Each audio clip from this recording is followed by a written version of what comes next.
TEMPHUiBIS here. So sorry I ain't done a video in a long while. I think I ain't done a video in about 2 weeks and that, but I'm gonna try and make it up to you guys here and try and make a video in for the rest of this month and more videos August as well. So I thought I'd do a video today where go back into the old school days where I used to videotape myself in this room, you know, where I put the camera in the cupboard, as everyone may remember from the olden days, my videos in 2007, and yeah, bring it back to the old school days. I ain't done videos for in here for ages, so I thought I'd switch it up today. And so today I'm going to review a comic, and the reason I want to review this comic here because there's a friend here who's helped me out with loads of things. It's written by him. He's helped me out with a lot of things and I want to help him out with a lot of things, and I see a bit of passion that also went into this, that even if I'm not actually into it, I just want this to get far out of principle. So this is a comic called Tale of the SeaShell, and it's written by Robert Storms, aka Stormzy,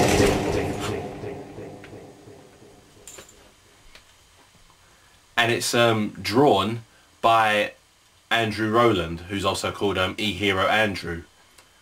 You know, so this is an ongoing comic. He's released 2 issues at the moment. I've got the downloaded versions. The downloaded versions cost about $1 each, right? And there's links below where you can get the downloaded versions, but you can also get hard copy versions as well that he ships to you. The info about that's on in links below as well, you know. Now, the first thing I've got to say before I start reviewing this, is I'm not really good at reviewing comics, and I'm not usually a comic reader. I think there's only like 2 ongoing comics at the moment that I actually read, you know, that I actually get and stuff, you know what I mean? Just 2. So, and I'm not usually the type of person when it comes to either comics or movies or animation that's into storyline that much. I'm more into like the action, you know, action scenes or, you know, action pictures, whatever. So I don't know if I'm going to be the right person to convince you for buying this thing, but I still want to like say what I can, because I do believe this needs a lot of publicity, you know, like I said, for principle. I think it's an original idea. Now so what I'm going to start off with when reviewing Tale of the SeaShell is I'm going to talk about the art. You know, Andrew Rowland is a damn brilliant artist. His manga style, sketch drawing, is absolutely brilliant, and he's inked it. He used a good inking technique. It just looks very terrific. I really like this comic style. It's very great. I like the designs of the characters as well. It's, you know, I'm really impressed here with how brilliant this guy's artwork is, you know. And so if I was going to talk about the story of Tale of the SeaShell so far, the story seems to be based on a girl named Aya who's been given a present from her father on her birthday, and that present is something that has a lot of power that obviously evil would, you know, things that's not supposed to fall into the wrong hands. The evil is after it, blah blah blah. You know, you get where that story, you get where the story's coming from on that. But I don't want to say more into it, because otherwise that'd be way too much spoiling. But when I read the first issue, I had the problem with the first issue that everyone else had, which was, of course, the issue was too short. But fair enough, it's understandable that this is Stormzy's first time working with E-Hero Andrew, so it was sort of them getting used to each other, getting used to putting Robert's writing into Andrew's art. So it's you know, it's understandable. So, and the second issue feels more like a bit more like the beginning, because it really sets up like that. It's like that's where the comic all begins. Not begins, but like it's a more full length comic size, and there's definitely a lot more going on in there, and that's where like some of the actions come in. You can tell that I would say the first issue is more like a what's that, prelogue. Yeah, prelogue. That's it. That's the word. Yeah, prologue, not prelogue. There we are. You can't say I fucked up. I corrected myself. Anyway, now the cat now the cat. So as the characters, I like the character Jake. He looks like a brave guy. He's not afraid of nothing and everything like that. Yeah, but I think my best character at the moment so far happens to be one of the actual enemies, and that, which is Lord Cork. You know, he has that arrogance. You know, he's a very cocky guy, but who seems to be a brilliant fighter, brilliant doing what he's doing. And then when I read the comics, I sort of read what he says, and I could just imagine Alan Oppenheimer doing the voice for Lord Cork.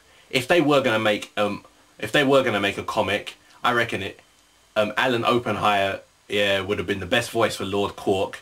You know, back in his days and everything like that. Yeah, back in his days. Well, actually, technically, Alan Oppenheimer, although he's an old guy, guess what? He's still got the voice. So, you know what? If you're doing an anime, you better do the anime quick, man. Yeah, because Alan Oppenheimer's still alive. He's still here. And then and the one thing I did like, yeah, from Taylor the Seashell, when I read the first issue, I was liking it. I thought it got me a little interested, yeah. But I was wondering, one thing I'm not gonna lie, I was actually thinking in my head, yeah, is this gonna be something that I'm probably gonna just like the art, but not really like what I'm always gonna be seeing?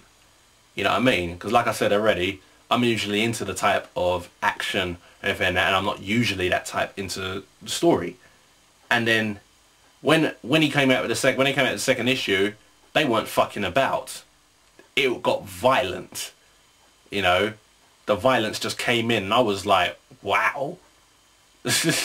You know, and I did get quite a bit more interested, and it was a shock what I was seeing, boy. And I enjoyed what I was looking. I enjoyed what I was reading, and as I was reading some of the speeches, I was like doing them in my own voice, my own mucking about voice and everything and that. Yeah, just wondering, just if it was animated, you know, what would it be like then? That's the bad thing about comics with me. Yeah, I usually want to see it animated, but I'm definitely enjoying it, how it's going, how the story is going at least, and I can't even wait yet for the third issue. So they're probably working on the third issue right now, and overall I gotta say that you guys probably should give this comic a try, because it's not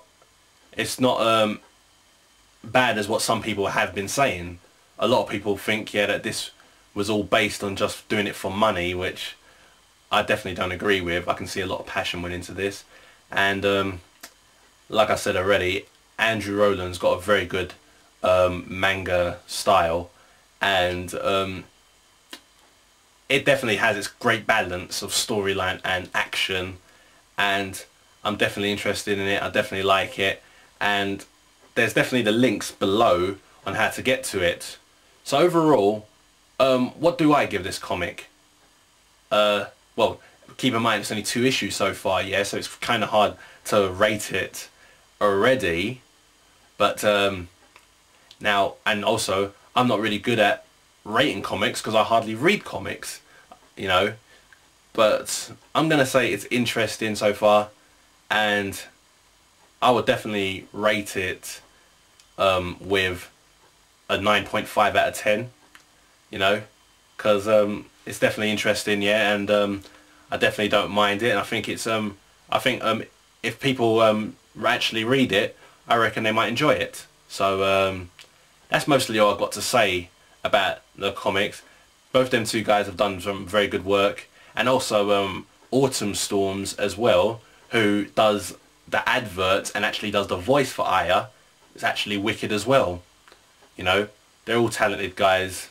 You know, it's a new company called Storms Comics. Very good name as it goes. And I reckon, yeah, that these guys should all be, you know, this thing should get popular. You know, I would definitely wish them all good luck in everything they do, yeah, and I'm hoping that, and I actually can't wait yet to see issue 3 as well.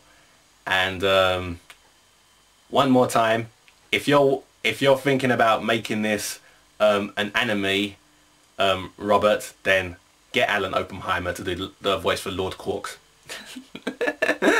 That's all I gotta say, guys. So that's all I gotta say, guys. I'm not sure what video I might come out with next. I might have to do the Q&A for July, because I promised that I was going to come out with that video a lot more earlier than usual, and I've got a lot of questions already. So yeah, I think it might be the Q&A next, right? Yeah, guys. So thanks very much. I'll speak to you all later.